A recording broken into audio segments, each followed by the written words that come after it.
Adèle Exarchopoulos n'est pas du genre à prendre en compte ce que les autres peuvent penser d'elle. Ce que l'actrice de 28 ans, en lice pour les Césars 2022, a du mal à concevoir en revanche, c'est qu'on la qualifie de vulgaire. La carrière d'Adèle Exarchopoulos a explosé grâce au rôle offert par Abdelatif Kechiche dans La vie d'Adèle aux côtés de Léa Seydoux. Les propositions s'enchaînent depuis pour la comédienne, récompensée par le César du meilleur espoir féminin en 2014, et en lice, cette année pour Mandibule.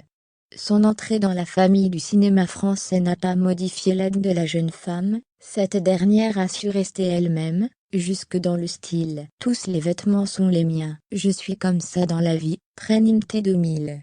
J'adore tout de ces années-là.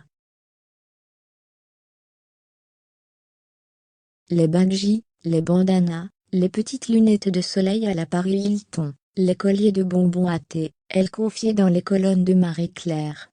Si elle qualifie son look de mi-street mi-girly, un peu masculin et sensuel, Adèle Exarchopoulos sait qu'il ne plaît pas à tout le monde. Ce détail la chagrine. Un jour, on m'a quand même posé une question vexante, mais intéressante aussi. Tu ne trouves pas que parfois, tu peux être un peu vulgaire? Alors j'ai peut-être fait 500 000 faux pas vestimentaires, je ne suis pas la fille la plus conventionnelle, j'ai fait des films qui divisent, mais mince, vulgaire, c'est ça qu'on voit de moi? Déçue de cette image, qu'elle semble renvoyer chez certains, Adèle Exarchopoulos préfère mettre les choses au clair. La vulgarité, c'est se trahir soi-même en voulant plaire aux autres et ça ne m'arrivera jamais. De même que l'élégance, c'est l'éducation, c'est la politesse avec laquelle tu te comportes en société. Malgré tout, l'ex-compagne de Doom préfère balayer d'un revers de main ce que l'on pense d'elle quand rien n'est fondé. Adèle Exarchopoulos trace sa route, et ne changera pour rien au monde, ce qu'elle est vraiment.